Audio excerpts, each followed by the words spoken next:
Hello friends, topic जो कल हम डिस्कस कर रहे थे प्रोटीन में हमने कल बात की थी अल्फ़ा अमीनो अम्ल की, जिसमें मैंने 14 अल्फ़ा अमीनो अम्लों की संरचनाएं बनाई थी जो आपके सामने लिखी हुई हैं। वो उनके नाम आपके सामने लिखे हुए हैं। एक बार रिपीट कर देता हूँ। ग्लाइसिन में हमने क्या किया था, आर की जगह एच लगाया था। अमीनो अम्ल की संरचना बना दें, सामान्य संरचना तो एक कार्बन, उस कार्बन के साथ एमिनो समूह भी लगा है, उस कार्बन के साथ अम्ल समूह भी लगा है, फिर एक एच और एक आर लगा है, एक एच और एक आर लगा है। इस आर को हमने चेंज किया था, तो पहली बार आर की जगह एच लगाया था तो ग्लाइसिन, और ग्लाइसिन की विशेषता थी कि ये प्रकाशिक रूप से अक्रिय है, प्रकाशिक रूप से अक्रिय है।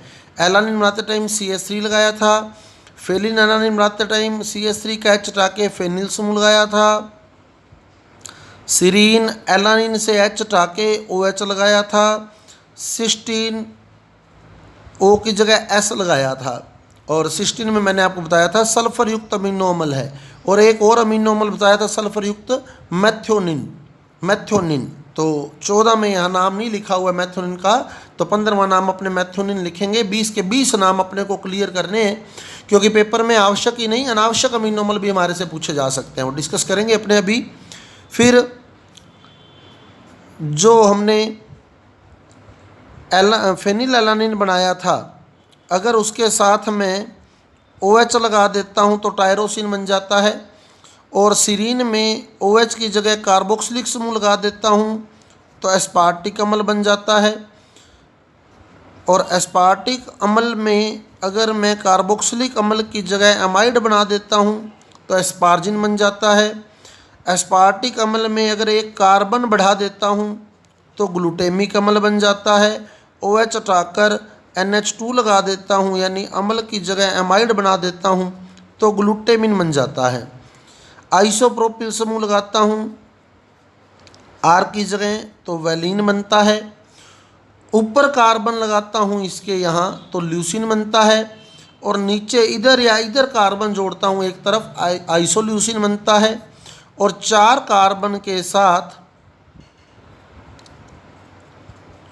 NH2 लगाता हूँ तो लाइसिन बनता है। बंद पूरे करने के लिए 2 H लगेंगे यहाँ, वो वैलेंसी पूरी हो जाएगी फिर इनकी, तो ये लाइसिन बनता है। और लाइसिन की विशेषता थी क्षारीय अमीनो अम्ल है, NH2 ज़्यादा हो जाते हैं इसमें, क्षारीय अमीनो अम्ल है। तो ये 14 अपने डिस्कस किए थे। अब बात करें हम अनिवार्य अमीनो अम्ल की, टोटल 20 के 20 नाम हमने क्लियर करने हैं अनिवार्य या आवश्यक अमीनो अम्ल। नाम 20 के 20 क्लियर करेंगे। अभी 6 नाम और लिख दूंगा मैं, अनिवार्य या आवश्यक अमीनो अम्ल। तो टोटल 20 अल्फ़ा अमीनो अम्ल हैं, कुल 20 अल्फ़ा अमीनो अम्ल हैं। 20 में से 10 अल्फ़ा अमीनो अम्ल जो होते हैं वो हमारे शरीर में बनते हैं, और 10 अल्फ़ा अमीनो अम्ल जो होते हैं वो हमारे शरीर में नहीं बनते। जो 10 हमारे शरीर में नहीं बनते उन्हें भोजन द्वारा लेना जरूरी होता है। ये 10 ही जिनकी पूर्ति हमें भोजन द्वारा करनी जरूरी है, आवश्यक या अनिवार्य अमीनो अम्ल कहलाते हैं। तो 20 में से 10 अमीनो अम्ल हमारे शरीर में बनते हैं, 10 हमारे शरीर में नहीं बनते। जो हमारे शरीर में बन जाते हैं वो चाहे हम भोजन के माध्यम से लें या ना लें, उनकी कोई आवश्यकता नहीं है लेने की, क्योंकि वो अंदर बन रहे हैं। और 10 हमें भोजन के द्वारा लेने जरूरी होते हैं। जो हमें भोजन के द्वारा लेने हैं वही आवश्यक या अनिवार्य है अमीनो अम्ल कहलाते हैं। और दूध हमारे आहार का सबसे मुख्य भाग है, क्योंकि दूध में एक प्रोटीन पाया जाता है कैसीन प्रोटीन। कैसीन प्रोटीन में सारे अनिवार्य अमीनो अम्ल उपस्थित होते हैं। 10 के 10 अनिवार्य अमीनो अम्ल कैसीन प्रोटीन में है। अब वो अनिवार्य अमीनो अम्ल हैं कौन से? टी वी मिल पाथ हो गया PATH, टी मिल पाथ। तो ये 10 अनिवार्य अमीनो अम्ल हैं टी मिल पाथ। तो टी से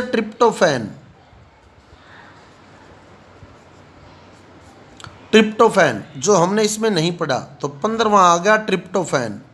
20 के 20 नाम हमने लर्न करने हैं। तो 15वां आ गया ट्रिप्टोफेन। वी से वैलीन जो हम ऑलरेडी पढ़ चुके हैं। एम से मैथ्योनिन जो हमने इसमें नहीं पढ़ा है। मैथ्योनिन के बारे में मैंने बताया था आपको कि सल्फर युक्त अमीनो अम्ल है।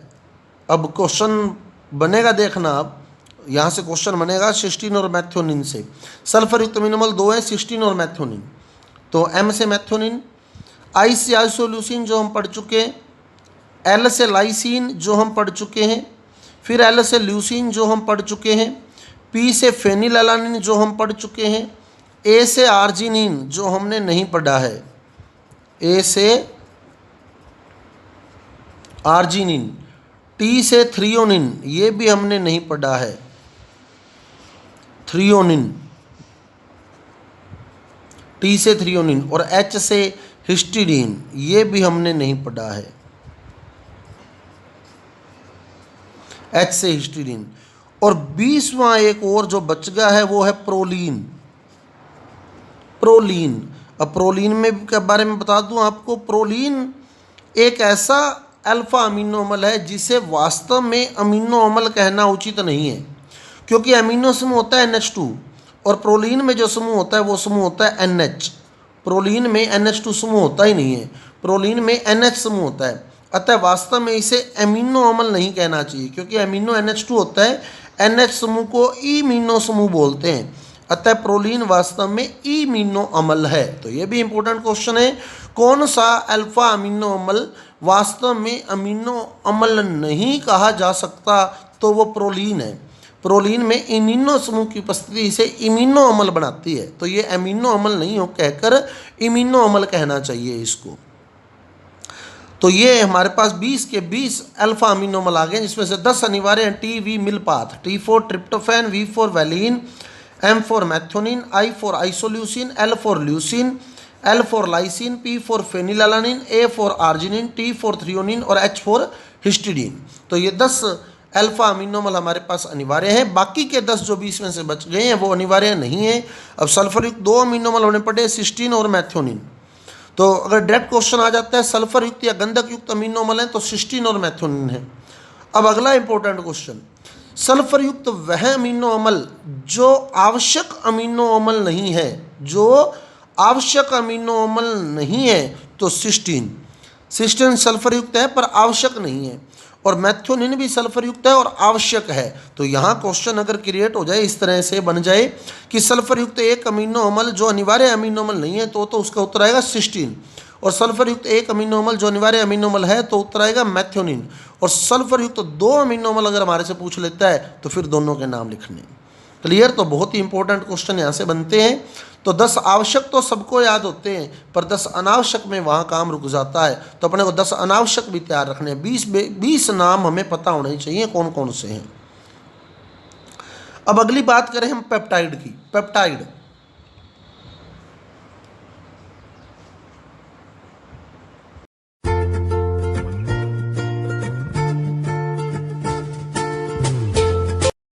तो अब बात कर रहे हैं हम पेप्टाइड की। पेप्टाइड क्या होता है? पेप्टाइड में 2 अमीनो अम्ल आपस में क्रिया करेंगे, तो दोनों अमीनो अम्लों की क्रिया हम देख रहे हैं। तो अमीनो अम्ल का सूत्र, एक कार्बन लिया, उसके साथ मैंने अम्ल समूह लगाया और एमीन समूह लगाया, फिर बंद पूरे कर दिए, HR प्लस एक अमीनो अम्ल और ले लिया, NH2CHRCOOH। तो ये मैंने 2 अमीनो अम्ल ले लिए। अब पेप्टाइड में क्या होगा, एक अमीनो अम्ल का कार्बोक्सिलिक समूह दूसरे अमीनो अम्ल के एमीन समूह से क्रिया करेगा तो जल निकलेगा। तो इसका OH और इसका H, यहाँ से जल निकल जाएगा। तो एक अमीनो अम्ल का अम्लीय कार्बोक्सिलिक समूह दूसरे अमीनो अम्ल के क्षारीय एमीन समूह से क्रिया करके जो संरचना बनाता है, उसी संरचना को हम पेप्टाइड कहते हैं। तो जल निकल गया यहाँ से, तो -HOH। अब जो बचा वो पेप्टाइड है। अब वो बचा क्या देखें, वो NH2CHRCO।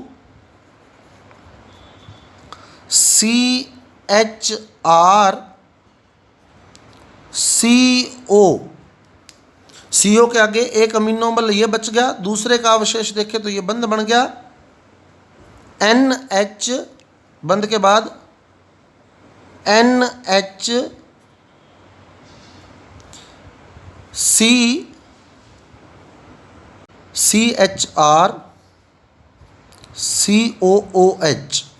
तो इस प्रकार एक अमीनोमल का कार्बोक्सिलिक समूह दूसरे अमीनोमल के अमीन समूह से क्रिया करके जो यौगिक बनाता है उस यौगिक को हम पेप्टाइड कहते हैं। उस यौगिक को हम पेप्टाइड कहते हैं। और पेप्टाइड में दो अमीनोमल आपस में जिस बंध द्वारा जुड़े होते हैं उस बंध को हम पेप्टाइड बंध कहते हैं। ये जो बंध है ये पेप्टाइड बंध है, ये बंध। और ये बंध पाया जाता है CO और NH के बीच। तो पेप्टाइड बंध को दिखाने का तरीका ये होता है अपना, CO और NH के बीच जो बंध पाया जाता है वो पेप्टाइड बंध है। तो एक अमीनोमल का कार्बोक्सिलिक समूह दूसरे अमीनोमल के अमीन समूह से क्रिया करके जो एमाइड बनाता है, ये एमाइड बन गया CONH। जो एमाइड बनाता है उस एमाइड को हम पेप्टाइड कहते हैं। और पेप्टाइड की संरचना में दो अमीनोमल आपस में जिस बंध द्वारा जुड़े होते हैं उस बंध को पेप्टाइड बंध कहते हैं। और पेप्टाइड बंध CO और NH के बीच पाया जाता है। तो पेप्टाइड बंध को दर्शाने का तरीका ये है। पेप्टाइड की संरचना में एक सिरे पर मुक्त कार्बोक्सिलिक समूह होता है, फ्री कार्बोक्सिलिक ग्रुप होगा, उस सिरे को हम C सिरा बोलते हैं। और दूसरे सिरे पर मुक्त एमीन समूह पाया जाता है, एमिनो समूह पाया जाता है, उस सिरे को हम N सिरा बोलते हैं। तो पेप्टाइड में दो सिरे होते हैं, एक C सिरा और एक N सिरा। C सिरा हमेशा दाईं ओर और N सिरा हमेशा बाईं ओर लिखा जाता है। C सिरा दाईं ओर और N सिरा बाईं ओर लिखा जाता है। तो पेप्टाइड की संरचना में C सिरा दाईं ओर और N सिरा बाईं ओर लिखा जाता है। मुक्त कार्बोक्सिलिक समूह वाला सिरा C सिरा है और मुक्त एमिनो समूह वाला सिरा N सिरा है। अब पेप्टाइड को आगे बांटा जाता है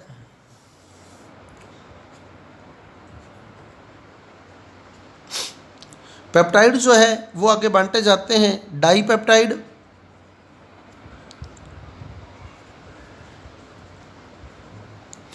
ट्राईपेप्टाइड, टेट्रापेप्टाइड, पेंटापेप्टाइड, जिन्हें हम संयुक्त रूप से ओलिगोपेप्टाइड कहते हैं,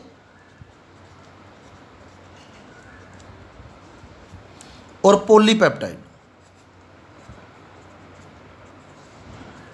डाईपेप्टाइड, जिस पेप्टाइड में दो अमीनोमल हो, जैसे ये दो अमीनोमल है तो वो पेप्टाइड डाईपेप्टाइड होता है।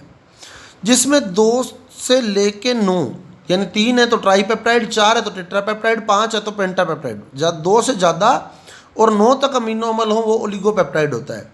और जिसमें 10 या 10 से ज़्यादा अमीनोमल हों वो पॉलीपेप्टाइड होता है। और प्रोटीन ऐसे पॉलीपेप्टाइड होते हैं जिनमें 100 या 100 से ज़्यादा अमीनोमल पाए जाते हैं, यानी कम से कम 100 अमीनोमल पाए जाते हैं। ऐसे पॉलीपेप्टाइड को हम प्रोटीन कहते हैं।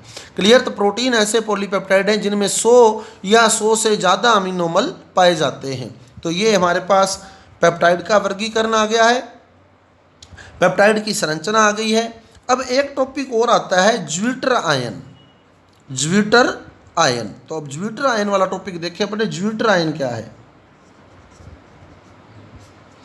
बिल्कुल हल्का सा फर्क है पेप्टाइड और ज्विटर आयन में, वो कॉन्सेप्ट क्लियर करना है अपने को। ज्विटर आयन, ज्विटर आयन क्या होता है? अब जैसे मैं अमीनोमल बनाऊं तो ये कार्बन हो गया, इसके साथ मैंने कार्बोक्सिलिक समूह जोड़ दिया, इसके साथ मैंने एमीन समूह जोड़ दिया तो ये एमिनोमल बन गया। इसके साथ एक हाइड्रोजन और एक एल्किल समूह लगा दिया तो ये बन गया अल्फा अमीनोमल, अल्फा एमिनो अमल। अब इस अल्फा अमीनोमल में एक कार्बोक्सिलिक समूह है, एक एमीन समूह है। कार्बोक्सिलिक अम्ल समूह की प्रकृति कैसी है? अम्लीय। और एमीन समूह की प्रकृति कैसी है? क्षारीय। अब हमने ब्रोंस्टेड लोरी अवधारणा पढ़ी है जिसमें हमने पढ़ा है कि अम्ल वो होता है जो H+ त्यागता है, यानी प्रोटॉन त्यागता है, और क्षार वो होता है जो प्रोटॉन ग्रहण करता है। तो अब होगा क्या? ये अम्लीय समूह है तो ये H+ त्याग देगा, तो यहाँ माइनस आवेश आ गया, इसके ऊपर माइनस ऋण आवेश आ गया। और ये क्षारीय समूह है तो ये इस H+ को ग्रहण कर लेगा तो इस पे प्लस आवेश आ गया। पहले 2 H थे अब 3 हो गए। अब ये जो संरचना बनी है, ये जो आयन बना है प्लस माइनस दोनों आ गए, तो इसको द्विध्रुवीय आयन बोलते हैं हम। इसी द्विध्रुवीय आयन को ही हम ज्विटर आयन कहते हैं। ये ज्विटर आयन है। तो अमीनो अम्ल में एक अमीनो अम्ल का कार्बोक्सिलिक समूह दूसरे अमीनो उस अम्ल के एक अमीनो अम्ल का कार्बोक्सिलिक समूह दूसरे अमीनो अम्ल के अमीनो समूह से क्रिया करता है तो बनता है पेप्टाइड। और जब एक अमीनो अम्ल का कार्बोक्सिलिक समूह उसी अमीनो अम्ल के अमीन से क्रिया करता है तो बनता है ज्विटर आयन। तो अब इसमें क्या लिखेंगे, एक अमीनो अम्ल का कार्बोक्सिलिक समूह दूसरे अमीनो अम्ल के अमीन समूह से क्रिया करके जो एमाइड बनाता है उस एमाइड को हम पेप्टाइड कहते हैं। और पेप्टाइड में दो अमीनो अम्लों के बीच जो बंध पाया जाता है उस बंध को हम पेप्टाइड बंध कहते हैं। और इसमें कैसे लिखेंगे हम, एक अमीनो अम्ल का अम्लीय कार्बोक्सिलिक समूह उसी अमीनो अम्ल के क्षारीय अमीनो समूह से क्रिया करके जो द्विध्रुवीय आयन बनाता है उस आयन को हम ज्विटर आयन कहते हैं। क्लियर। अब एक छोटा सा टॉपिक और, पेप्टाइड का नामकरण। पेप्टाइड का नामकरण कैसे किया जाता है वो देखिए हम। तो एक ट्राई पेप्टाइड का मैं उदाहरण ले रहा हूँ। ट्राई पेप्टाइड क्या होगा, जिसमें 3 अमीनो अम्ल होंगे, 3 अमीनो अम्ल होंगे। तो अब मैं एक ट्राई पेप्टाइड ले रहा हूँ। तो NH2CHHCO, ये मैंने ग्लाइसिन दिखाया है। आर की जगह मैंने एच लगा दिया है, जहाँ आर था उसकी जगह मैंने एच लगा दिया तो ग्लाइसिन बन गया, ग्लाइसिन। अब ग्लाइसिन के आगे मैं अमीनो अम्ल बदल रहा हूँ, अब दूसरा अमीनो अम्ल ले रहा हूँ। तो अगला अमीनो अम्ल मैंने ले लिया NHCHCH3, तो CH3 लगा दिया तो ये एलानिन बन गया, एलानिन। अब अगला अमीनो अम्ल मैं ले रहा हूँ NHCHCH2OH, तो ये सीरीन बन गया, आगे COOH। तो ये मैंने तीसरा अमीनो अम्ल एक ट्राई पेप्टाइड ले लिया जो 3 अमीनो अम्लों से बना है। ये C सिरा है जहाँ मुक्त कार्बोक्सिलिक समूह पाया जाता है, ये N सिरा है जहाँ मुक्त अमीनो समूह पाया जाता है। अब इसका नामकरण जो है वो C सिरे से N सिरे की ओर किया जाता है, C सिरे से N सिरे की ओर। बोलते टाइम N से C की ओर बोलेंगे, लेकिन जो मुख्य अमीनो अम्ल होता है वो C सिरा अमीनो अम्ल माना जाता है। मुख्य अमीनो अम्ल C सिरा अमीनो अम्ल। तो C सिरा अमीनो अम्ल जो है वो सीरीन है, सीरीन। ये है एलानिन, एलानिन, ये वाला जो अमीनो अम्ल है एलानिन। और ये वाला जो अमीनो अम्ल है ग्लाइसिन। अब नाम लिखते टाइम N सिरे से C सिरे की ओर लिखा जाता है। C सिरा अमीनो अम्ल को मुख्य अमीनो अम्ल मानते हैं, उसमें कोई परिवर्तन नहीं किया जाता है, यानी सीरीन का सीरीन ही लिख देंगे। लेकिन बाकी में N सिरे से जब हम लिखने लगेंगे ईन हटाकर इल लिखना है, ईन हटाकर इल लिखना है। जैसे अब इसका नाम क्या बनेगा, ग्लाइसिन की जगह हम लिख देंगे ग्लाइसिल, ग्लाइसिल। एलानिन की जगह लिख देंगे एलानिल, ईन हटा के इल लगाना है, एलानिल। और सीरीन का सीरीन ही रहेगा, सीरीन का सीरीन ही रहेगा। तो इस प्रकार जो नाम बना ट्राईपेप्टाइड का, ग्लाइसिल एलानिल सीरीन। तो इस प्रकार पेप्टाइड का नामकरण किया जाता है। N सिरे से C सिरे की ओर लिखा जाता है। C सिरा अमीनो अम्ल को मुख्य अमीनो अम्ल मानते हैं, बाकियों में ईन हटाकर इल लिखते हुए नाम लिख देते हैं। तो ग्लाइसिल एलानिल सीरीन। क्लियर। तो ये आज का टॉपिक। कल हम पेप्टाइड की प्रोटीन की स्ट्रक्चर के बारे में डिस्कस करेंगे। Thank you.